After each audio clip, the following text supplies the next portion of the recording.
이로 인해 받을 수 있는 학자금 보조를 최대한 많이 받을 수 있다는 것입니다.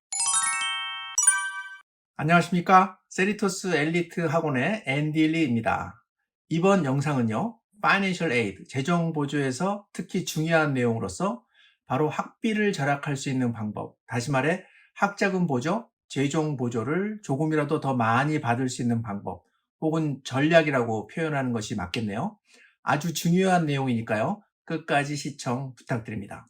한 가지 미리 말씀드리면요, 이를 위해서는 늦어도 학생이 9학년 혹은 10학년일 때부터는요, 부모님께서 미리 준비를 해야 하겠습니다.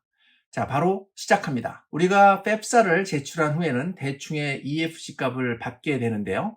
EFC를 한국말로 표현하면 부모의 학비 지불 능력이라고 할 수 있겠습니다. 영어로는 EFC, Expected Family Contribution의 줄임말이 되겠습니다. 여기서 한 가지 말씀드릴 사항은 2022년부터 펩사에서 EFC를 Student Aid Index, 즉 SAI로 바꿔서 명명을 하게 되었으니까요. SAI라는 단어가 나오면 EFC와 같은 뜻으로 생각하시면 되겠습니다. 저는 이 영상에서는 혼동을 줄이기 위해 계속 EFC라고 하겠습니다. 보통 우리가 재정 보조를 신청할 때 COA-EFC는 Financial Need라는 공식을 한 번쯤은 보셨을 텐데요. 즉 대학의 수업료 COA, Cost of Attendance는 정해져 있고 여기에서 부모의 예상 학비 지불 능력 EFC를 뺀 나머지 금액이 바로 정부로부터 받을 수 있는 Financial Aid, 재정 보조 금액이 되는 것입니다. 여기서 중요한 내용인데요. 펩사를 제출할 때 EFC 값을 최대한 낮출 수 있다면 이로 인해 받을 수 있는 학자금 보조를 최대한 많이 받을 수 있다는 것입니다. 즉 부모님들께서는 바로 이 EFC 값을 낮추는 방법에 집중해야 한다는 결론이 나오게 되는데요. 자, 이제 EFC 값을 줄일 수 있는 방법을 알아보겠습니다. 보통 금융자산을 다음과 같이 3개의 캐러고리로 나눌 수 있는데요. Tax Now, Tax Deferred Later, Tax Advantage로 나뉘고요. 결론부터 말씀드리면요. Tax Now에 있는 자산을 Tax Deferred 혹은 Tax Advantage로 옮겨 놓으면 EFC는 줄일 수 있다는 것입니다. 바로 이 3개의 금융자산이 무엇인지만 알면 EFC 값을 낮출 수 있다는 것입니다. 자, 이제 이 3개의 금융자산이 무엇인지 지금 당장 알아보겠습니다. 첫 번째, Tax Now는 CD, Saving Account, Mutual Fund, 주식, 채권 등으로 펩사에서 자산으로 잡히는 항목이 되겠고요. 두 번째, Tax Deferred는 401k, 403b, IRA, SEP IRA 등으로 펩사에서는 자산으로 잡히지 않는 항목이 되겠습니다. 세 번째, Tax Advantage는 Roth IRA, Roth 401k, 그리고 세금 부과 없이 학비로 사용 가능한 Cash Valued Life Insurance 등의 항목이 펩사에서 자산으로 잡히지 않는 것입니다. 여기서 5-9 College Saving Plan은 Tax Advantage에 속하는 항목이지만 펩사와 CSS 프로파일에서는 자산으로 잡히니까요.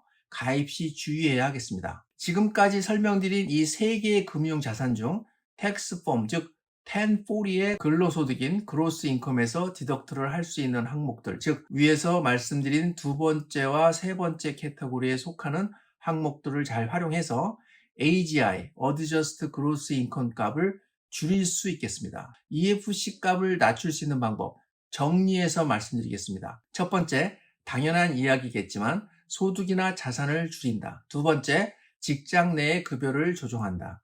세 번째, 투자 또는 임대 수입을 줄인다. 가장 중요한 네 번째, 위의 텍스 디폴드와 텍스 어드밴테이지와 같은 은퇴 계획으로 자금 이동, 자산 재배치를 한다. 다섯 번째, 이 모든 것은 시간이 걸리는 사항이므로 남보다 조금 일찍 시작하시고 미리 공부하시고 잘 확인하셔서 진행해야 하겠습니다.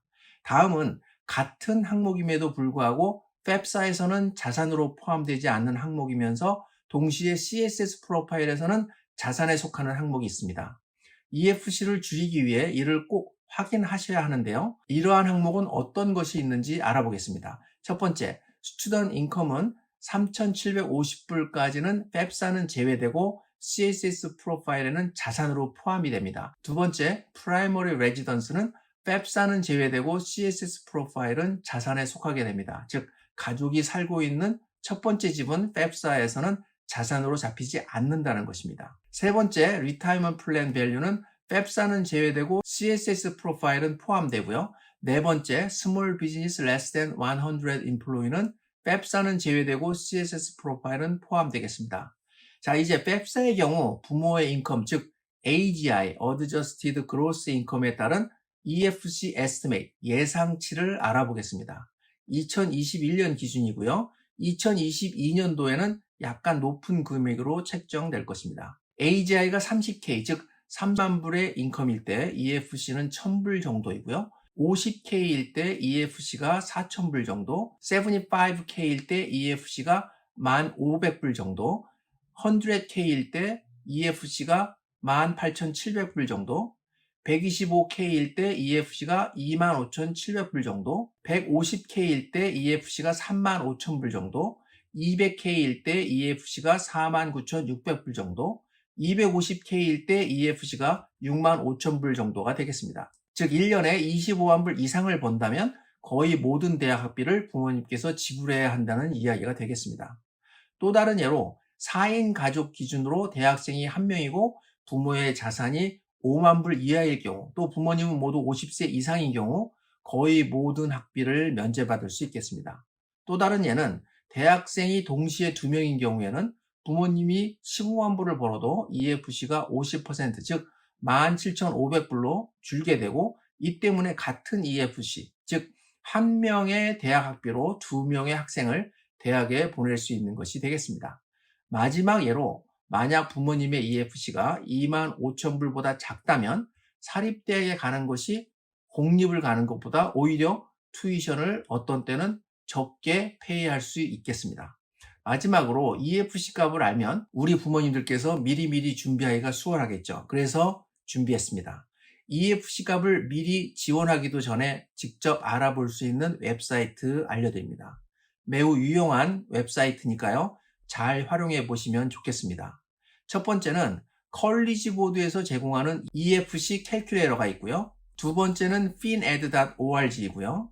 해당 웹사이트 링크는 영상 밑에 설명란에 올려놓도록 하겠습니다.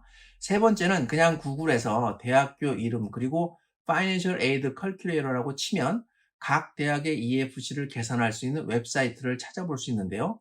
예를 들면 University of Southern California 그리고 한 칸 띄고 Financial Aid Calculator라고 치면 USC 대학의 EFC를 계산할 수 있는 웹사이트를 찾아볼 수 있겠습니다. 이렇게 학생이 지원하고자 하는 각 대학의 웹사이트를 찾아서 그 대학의 EFC 그리고 사립과 공립의 학비를 꼭 비교해 보시기 바랍니다. 사립은 무조건 비싸고 공립은 무조건 싸다는 인식이 틀리다는 것을 확인할 수 있을 것입니다. 이번 영상은 여기까지입니다. 아무쪼록 이 영상을 보고 계신 우리 부모님들께서는 대학 학비 보조를 미리미리 알아보셔서 대학 합격 후 학비 걱정 없이 대학을 보낼 수 있기를 바랍니다. 저는 더 좋은 영상으로 바로 다시 찾아뵙겠습니다. 감사합니다.